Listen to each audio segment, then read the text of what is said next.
జగిత్యాల జిల్లా మల్యాల మండలంలోని ప్రసిద్ధ పుణ్యక్షేత్రం కొండగట్టు అంజనాలయంలో మే 10వ తేదీ నుంచి 12 వరకు పెద్ద హనుమాన్ జయంతి వేడుకలు ఘనంగా నిర్వహించడానికి అన్ని ఏర్పాట్లు చేశామని ఈవో అంజనారెడ్డి తెలిపారు.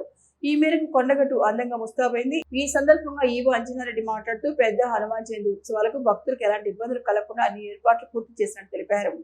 భక్తుల సేవకు అదనంగా 500 మంది అర్చకులు, కేశఖండలకు 1500 మంది క్షురకులను కేటాయించామన్నారు. అన్ని శాఖల సమన్వయంతో 3 రోజుల ఉత్సవాలను బ్రహ్మాండంగా నిర్వహిస్తామని పేర్కొన్నారు. శ్రీ కొండగట్టు ఆంజనేయ స్వామి దేవస్థానం కొండగట్టు జగిత్యాల జిల్లా ఈ యొక్క ప్రసిద్ధ దేవాలయంలో 10, 11, 12 తేదీలలో పెద్ద హనుమాన్ జయంతి ఉత్సవాలు అత్యంత వైభవంగా నిర్వహించడానికి అన్ని ఏర్పాట్లు చేసినాం. ఈ యొక్క ఉత్సవాలకి ప్రభుత్వం తరఫున పట్టు వస్త్రాలు మన స్థానిక ఎమ్మెల్యే మేడిపల్లి సత్యం గారు తీసుకొస్తారు. ఆ కార్యక్రమం 10వ తారీఖు ఉదయం 8 గంటలకు ఉంటుంది. దాని తర్వాత ఈ యొక్క మన పెద్ద హనుమాన్ జయంతి ఉత్సవాలకు మనకు కేంద్ర మంత్రి బండి సంజయ్ గారిని, అదేవిధంగా మన జిల్లా మంత్రులు అడ్లూరు లక్ష్మణ్ గారిని, పొన్నం ప్రభాకర్ గారిని, అదేవిధంగా మన శ్రీధర్ బాబు గారిని, వీళ్ళందరినీ కూడా ఇన్విటేషన్ చేయడం జరిగింది. అదేవిధంగా మా దేవాదాయ శాఖ మంత్రి కొండా సురేఖ మేడం గారికి కూడా ఇన్విటేషన్ ఇచ్చాం. అదేవిధంగా కమిషనర్ గారికి, మన సెక్రటరీ శైలజ రామయ్య గారికి, వీరందరికీ కూడాను దేవాదాయ శాఖ ఉన్నతాధికారులకు కూడా ఇన్విటేషన్ ఇవ్వడం జరిగింది. ఈ యొక్క కార్యక్రమాలకి ఎలాంటి ఇబ్బందులు జరగకుండా భక్తులకి అన్ని వసతులు ఏర్పాటు చేయడం జరిగింది. భక్తులందరూ కూడాను స్వామివారి యొక్క దర్శనం చేసుకొని క్షేమంగా వెళ్ళడానికి అన్ని ఏర్పాట్లు చేసినాం. అదేవిధంగా మాల విరమణ చేయడానికి ఒక 500 మంది అర్చకులు కూడా వస్తున్నారు. వారు త్వరగా మాల విరమణ చేసి కేశఖండనశాలకు పంపిస్తారు.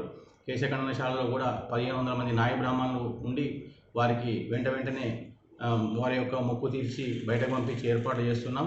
ఎప్పటికప్పుడు కోనేరులో కూడా ప్రతి 3 గంటలకు ఒకసారి నీళ్ళు నింపి వారికి ఎలాంటి ఇబ్బంది రాజ కొండగట్టు నివాసిని సర్వలోక శరణ్యాయ ఆంజనేయాయ మంగళం. తెలంగాణ రాష్ట్రంలో ప్రసిద్ధ పుణ్యక్షేత్రంలో కొండగట్టు ఆంజనేయ స్వామివారి క్షేత్రంలో ఈ వైశాఖ మాసాన్ని పురస్కరించుకొని మే 10, 11, 12 3 రోజుల పాటు పెద్ద హనుమాన్ జయంతి ఉత్సవాలు ఘనంగా జరుగుతాయి.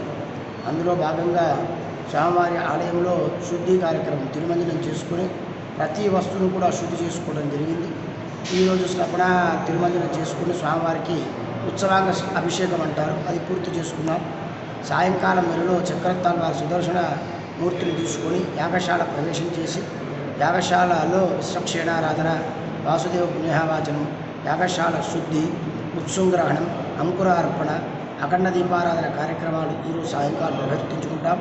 రేపు ఉదయం భద్రాచల సీతారామచంద్ర స్వామివారి యొక్క సన్నిధి నుండి స్వామివారి యొక్క శేషవస్త్రాలు, అదేవిధంగా అక్షంతలు కూడా స్వామివారికి ఆశీపూర్వకంగా తీసుకొని రావడం జరుగుతుంది. అక్కడి స్థానాచార్యులు మరియు కార్యనిర్వహణాధికారి గారు, అదేవిధంగా మన యొక్క తెలంగాణ ప్రభుత్వం తరఫున స్థానిక శాసనసభ్యులు మేడిపల్లి సత్యం గారు కూడా స్వామివారి పట్టు వస్త్రాలు తీసుకొని రావడం జరుగుతుంది. ఆ యొక్క వస్త్రాలన్నింటినీ కూడా కళా బృందాల చేత, మంగళ వాయిద్యాల చేత, భజన బృందాల చేత ఎదుర్కొని ఉత్సవం చేసుకొని దేవాలయంలో ఉత్సవమూర్తులు నిశ్చయం చేసుకొని పుణ్యవాచనం, దీక్షా స్వీకరణ, అరుణి మదనం, అగ్ని ప్రతిష్ఠ ఇత్యాది కార్యక్రమాలతో ఉత్సవాలు వైభవంగా నిర్వర్తించబడుతున్నాయి. కాబట్టి భక్తులు అధిక సంఖ్యలో పాల్గొని స్వామివారి యొక్క అవ్యాజమైన కృపకు పాత్రలు